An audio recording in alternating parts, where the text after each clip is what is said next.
They called her Cargo Girl, a logistics pilot, someone who hauled supplies while the real warriors did the fighting. But on the night, 200 hostages faced execution in a terrorist-held school. The decorated colonels, the battle-hardened commanders, the men with chests full of medals, none of them had a plan that would work. She did. This is the story of Captain Emily Sorenson, the pilot they underestimated, and the mission that proved them all wrong. The embassy compound in Alcamara didn't sleep. It couldn't, not tonight. It was 2:37 a.m. and the heat wrapped around everything like a wet blanket. The smell hit you first: diesel fuel, sweat, and something else, fear. You could taste it in the air. Overhead, floodlights cast harsh white beams across the compound, flickering whenever the generators coughed and sputtered. Inside the main operations tent, chaos reigned. Maps covered every surface. Satellite images were pinned to boards, curling at the edges from the humidity. Radio static crackled from a dozen different stations. Half-empty water bottles rolled across the floor with each hurried footstep. The temperature inside had to be pushing 90 degrees, but no one noticed anymore. They were too busy shouting. Colonel Albright slammed his fist on the table. The only viable breach point is the south wall. We go in hard and fast before dawn. Captain Reed's face flushed red. Are you insane? They've got IEDs layered 3 deep on that approach. We'll lose half our team before we even reach the building. Then what do you suggest? Major Hensley cut in, his voice sharp with frustration. We sit here with our thumbs up our asses while they execute civilians? A younger officer pointed at the drone feed flickering on the monitor. What about negotiation? We could. Negotiate? Someone scoffed from across the tent. With terrorists who just broadcast they'll execute a hostage every 10 minutes starting at dawn. What exactly are we negotiating? The arguments overlapped, voices rising, competing for dominance. No one was listening. They were just talking, each one convinced their plan was the right one, none of them able to prove it. The clock on the wall read 2:43 a.m. Dawn was 4 hours away, maybe less. In that terrorist-held school across the city, 200 people sat in darkness, bound, blindfolded, terrified. Teachers, students, aid workers, families.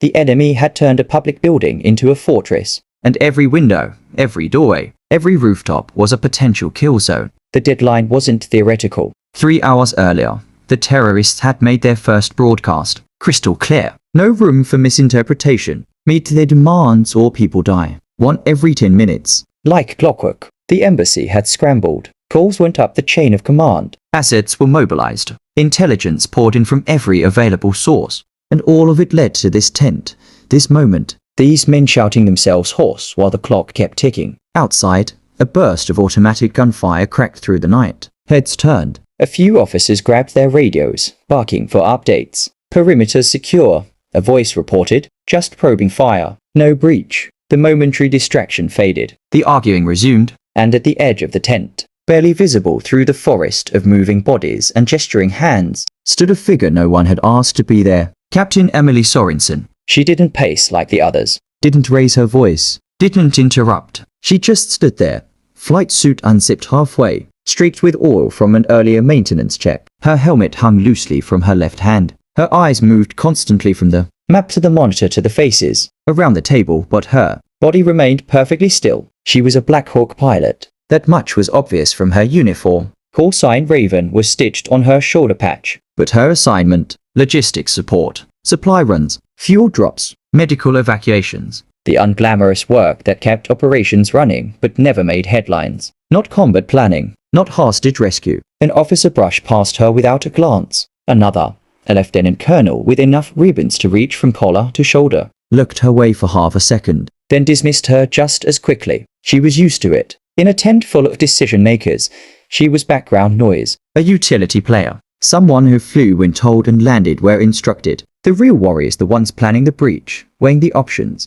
making the life or death calls. They didn't need input from a cargo pilot. So she watched, and she listened, and she saw what they didn't. Her gaze drifted to the far wall where someone had taped a recent drone image of the school. Most of the officers were focused on the building itself, entry points, defensive positions, hostile placements. But Emily's eyes tracked to something else. Just north of the building, near the river, there was a stretch of concrete. Rubble covered most of it. Collapsed sections of an old marketplace. Debris from recent shelling. To everyone else, it was just wreckage. Unusable, irrelevant. But to Emily, it was something different. A landing zone. Tight, yes. Risky, absolutely, but not impossible. She traced the approach in her mind. Low-level flight path through the corridor between the apartment blocks. Use the buildings as cover from rooftop snipers. Drop in fast. Rotors nearly scraping the walls. Insertion team goes in by fast rope. Breach from above where they're not expecting it. Extract the hostages the same way. Quick, surgical, minimal footprint. It could work, but she didn't say anything, not yet. Because in a room full of men who'd already decided she didn't belong, speaking up would require perfect timing. And more than that, it would require them to listen. She'd spent her entire career being overlooked, underestimated, dismissed by louder voices with shinier medals. She'd learned when to push and when to wait. So she waited. The shouting continued. The clock kept ticking. And Emily Sorenson stood in the shadows, seeing a solution no one else could see, knowing that when the moment came, if it came, she'd have one chance to make them understand, one chance to save 200 lives. Emily Sorenson wasn't born into a family of heroes. There were no military legacies, no tales of valor passed down through generations. She grew up in a small, working-class town wedged into the shadow of Montana's mountains, where people measured success by making it through the week, not by chasing dreams. Her father came home every night with grease embedded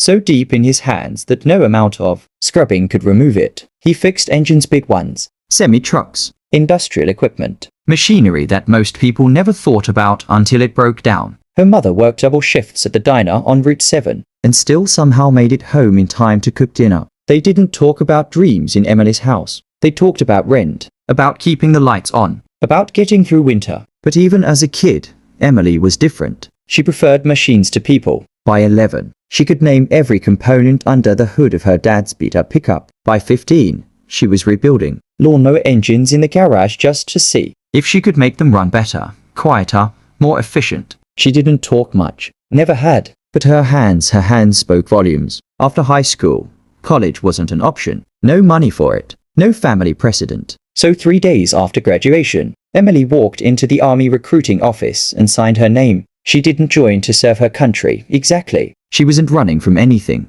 wasn't trying to prove anything. She just wanted structure, skill, something she could build with her hands. They made her a Blackhawk mechanic. The R60 became her entire world. She worked in hangars long after everyone else had clocked out, learning every system, every backup, every quirk of the airframe. Her crewmates joked that she could hear a misaligned tail rotor in her sleep. They probably weren't wrong. No one expected her to apply to flight school. Mechanics stayed on the ground. That's how it worked. That's how it had always worked. But Emily didn't care how it worked. She studied at night, memorized aerodynamics manuals, logged hours in simulators every chance she got. When she finally made it through selection barely, on her second try, she trained on the T6 Texan II like her life depended on it. Maybe it did. She had no backup plan. Her wings didn't come with applause. She graduated middle of her class. No honors, no standout moments. And when assignments came down, she wasn't picked for the flashy combat units. No air assault, no special operations support. She got logistics, supply runs, fuel missions, medical evacuations, the quiet work, the necessary work, the work nobody wrote stories about. If you needed ammunition delivered to a forward operating base at M, you called Raven. If you needed a critically injured soldier evacuated through a sandstorm, you called Raven. If you needed it done right, done safely, done without excuses, you called Raven. She didn't collect awards. She collected trust and flight hours, thousands of them. Each one earned the hard way. Back in the command tent, the temperature had climbed past miserable and landed somewhere near unbearable. It was 3:40 a.m. The portable air conditioning unit wheezed uselessly against the canvas walls. Sweat dripped from chins onto maps. The smell of stale coffee, mixed with printer toner and the sharp tang of men under pressure. The arguments hadn't stopped. If anything, they'd gotten worse. Colonel Albright still wanted the ground breach. Captain Reed still thought it was suicide. Someone floated the idea of a drone strike. Someone else pointed out that would kill the hostages. A major suggested calling in air support. The commander reminded everyone that close air support in an urban environment with 200 civilians was a recipe for disaster. Round and round it went. Emily watched it all from her spot near the back. She'd been standing there for over an hour. No one had asked her opinion. No one had acknowledged her presence. Finally, she decided the moment had come. She stepped forward, just enough to be seen. Her voice cut through the noise, not loud, but clear. We could extract by air. The tent went quiet. Not silent, just quieter. Heads turned. She continued, her tone steady, factual. Drop an insertion team by fast rope, breach from above, then fly them and the hostages out. Use MH-60S, quiet approach. Minimal footprint. There's a landing zone north of the building, near the river. Tight but workable. For a moment, nobody spoke. Then someone snorted. A captain across the table, young, cocky, with a ranger tab and an inflated sense of importance, rolled his eyes. This from the cargo queen. What's next? She wants to let the SEALs. Laughter rippled through a few of the junior officers. Not mean-spirited, exactly. Just dismissive. The kind of laughter that says nice try.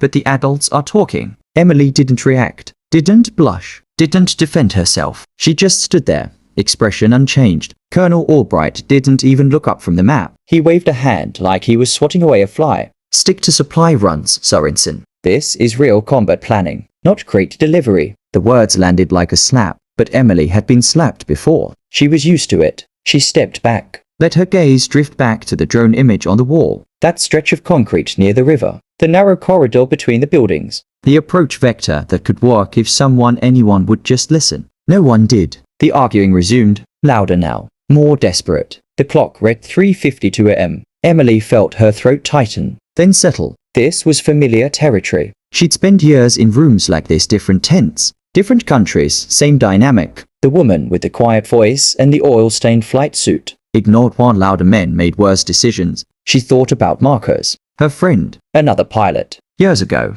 in Kandahar, he'd volunteered for a high-risk rescue mission. No one else stepped up. Emily hadn't either. She'd been grounded with an injury. Marcus never came back. She'd carried that weight ever since. The knowledge that silence has consequences, that sometimes the right person stepping forward makes all the difference. But here now, in this tent, they'd already made up their minds about her, so she stayed quiet. And the clock kept ticking. The hours that followed were a masterclass in controlled tension. By 4:15 a.m., the frantic energy in the tent had given way to something heavier. Exhaustion, doubt, the kind of silence that comes when everyone realizes they don't have a good answer. The plans on the table were all bad, just varying degrees of bad. Emily sat near the back now, hands folded, eyes still tracking every movement. She hadn't spoken again, hadn't offered another suggestion, but she was watching, always watching. A young lieutenant stood at the whiteboard, sketching out a flight path for air support. Emily's eyes narrowed. Something was off. She stood, walked over, looked at the numbers. Your wind calculation's wrong, she said quietly. The lieutenant blinked. What? Winds out of the northeast at 20 knots, not the southeast. You need to adjust your approach vector by 7 degrees, not 5. Otherwise, you're putting your aircraft directly over the projected blast zone of that rooftop IED. She handed him back the marker. No attitude, no condescension, just facts. The lieutenant stared at the board, recalculated. His face went pale. She was right. If he'd flown that route, he'd have been blown out of the sky. He didn't say thank you, but he rewrote the numbers. A few eyes turned toward Emily after that. Not with admiration, with something else. Uncertainty. The kind that comes when someone you've underestimated shows they know more than you do. Minutes later, gunfire erupted outside. Close, too close. A soldier sprinted across the compound and dropped with a cry. Hit in the thigh, bleeding out. Emily was out of her seat and moving before anyone else reacted. She sprinted low across the gravel, ducking behind barriers, reaching the wounded soldier first. Her hands moved with practiced precision. Pressure on the wound. Tourniquet from his belt, locked in place. Elevated the leg. Checks for arterial bleeding. Cleared his airway. The soldier's screams faded to gasps. His color stabilized. A Navy SEAL crouched nearby, weapon aimed at the perimeter, but his eyes were on Emily. He'd seen a lot of combat medics. She moved like one. Calm.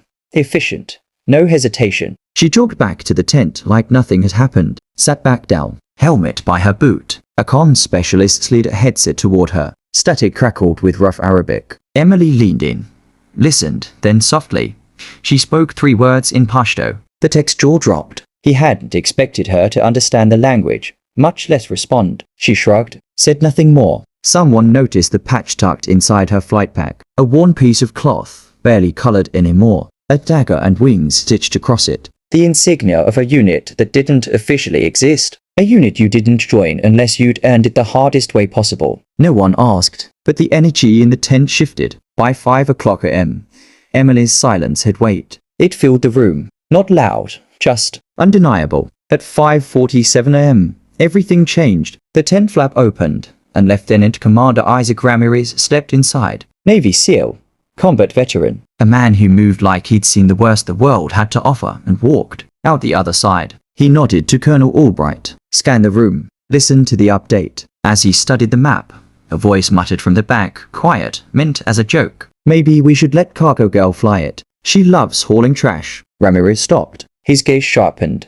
Who's Cargo Girl? A pause, then someone pointed. That's Captain Sorenson. Call sign Raven. Ramirez went very still. Raven. He looked at Emily. Really looked. You flew Outpost 7 Kandahar. Night extraction. 0 visibility. No air cover. You threaded that bird between 2 collapsing buildings, while taking fire from 3 directions. We had 30 seconds of life left when you dropped out of the sky. The tent went silent. Colonel Albright leaned forward, trying to process. Ramirez stepped to the center of the table, placed both hands flat on the surface. If Raven says she can get in and get those people out, you don't second guess her. You don't ask for a backup plan. You clear the sky, and you follow her lead. No one laughed. No one spoke. The captain who'd made the joke looked at the floor. Emily didn't move, didn't nod, didn't gloat. She just sat there. The same woman she'd been 10 minutes ago, an hour ago, her whole career. But now, the room saw her differently. Respect doesn't always walk in shouting. Sometimes it waits. It watches. And when it arrives, it doesn't ask for permission. From that moment, no one called her Cargo Girl again. At 6:03 a.m., the plan was set. Emily would lead a flight of 3 MH-60M Blackhawks. SEAL Team 6 would handle the breach. Fast rope insertion from above. Clear the building. Extract the hostages by air. High risk. Low margin for error. But it was the best chance they had. By 6:20 a.m., the birds were in the air. No cabin lights. No chatter. Just the rhythmic thump of rotor blades cutting through the Poidon darkness. Emily's voice came through the headsets. Calm. Clipped. Professional. Raven 1 to flight. Descending to nap of the earth. State height. They dropped low. Skimming rooftops. Threading through the jagged skyline of Alcamara like ghosts. Every window was a potential threat. Every alley a launch point. They flew so low the rotor wash kicked up loose debris from the streets below. At 6:26 a.m., they crossed the river. That's when the sky lit up. Trace of fire streaked past. Bright green lines cutting through the darkness. Then the flash bright, fast, violent. An RPG slammed into the tail section of Blackhawk 2. The hit was direct. The tail rotor shredded. The bird started to spin. Emily's voice cut through the chaos. Sharp. Controlled. Blackhawk 2. Easy on the left pedal. Don't overcorrect. Watch your nose swing. She dropped altitude. Dove beneath the wounded helicopter, using her own rotor wash to counter the descent. Flying inches below another spinning aircraft in the dark while taking enemy fire. Keep your torque steady. Nose up to degrees. You're good. You've got this. The wounded Blackhawk stabilized. Barely. Just enough. Emily's own warning light screamed. Her bird had taken shrapnel. Oil pressure dropping. Hydraulics compromised. The stick trembled in her hands. She didn't flinch. She adjusted pitch. Recalculated the approach. Kept flying. Because if she failed, no one got out. They cleared the riverbank. Still under fire. Still flying. At 6:34 a.m., they reached a school. The SEALs dropped fast ropes and descended into hell. Emily held her hover, rotors screaming, taking fire from 3 directions, while her crew chief returned fire with the door gun. 8 minutes later, the SEALs emerged. Hostages in tow. They loaded them into the birds, packed tight. No time for comfort, just survival. At 6:47 a.m., they lifted off. The flight back was a blur of adrenaline and autopilot. Emily's hands moved by instinct. Her mind tracked 100 variables at once. Airspeed, altitude, fuel, threats. At 7:12 a.m., the last Blackhawk touched down inside the embassy compound. The sun had just cleared the horizon. The ramp dropped. Hostages stumbled out. Some ran, some fell to their knees. Medics rushed forward. 200 people, all of them alive. Emily stepped out of her bird. Slow, steady. Helmet under her arm. Flight suit streaked with dust and blood. She didn't look for anyone. Didn't raise her voice. Then Ramirez appeared. He walked straight to her. Stood at attention. Raised his hand in a crisp salute. It hung there. 1 long second. Then another. One by one, soldiers across the compound stopped. Turned. Saluted. No one clapped. No one cheered. The silence was louder than any applause. Emily nodded once. Then walked off the line, disappearing into the morning haze. Later, reporters found her, asked who deserved the credit. Teamwork, she said simply. She listed the SEALs, the crew chiefs, the gunners. She didn't mention herself. No medals would capture what she'd done. She found a quiet spot, an old ammo crate, sat down, pulled off her gloves. Her hands were calloused, stained, scarred. She rubbed her thumb over the faded tattoo on her wrist. Pilot wings above a dagger. She closed her eyes, let herself breathe. The metal she carried wasn't in ribbons or commendations. It was quiet. It was memory. It was knowing she'd done what needed to be done. This was her real medal. And it was enough. Courage doesn't always roar. Sometimes it moves quietly, almost unnoticed, through the spaces where no one is looking. Captain Emily Sorenson didn't demand recognition. She didn't seek applause. She acted because lives depended on her calm, steady hands. Think about the people around you. Who do you overlook? Who works without spotlight, without thanks, without expectation of reward? Would you have seen her, or would you have doubted her? Like so many did in that tense, sweltering tent. True leadership is quiet. True heroism is humble. Respect is earned through action, not noise. And sometimes, the person who changes everything wears no medals, speaks softly, and leaves no trace except the lives they've saved. Remember her story. Let it remind you that the extraordinary often lives in plain sight. If this story moved you, hit that like button and subscribe for more untold stories of quiet heroes who change the world. Because sometimes, the greatest warriors are the ones nobody sees coming.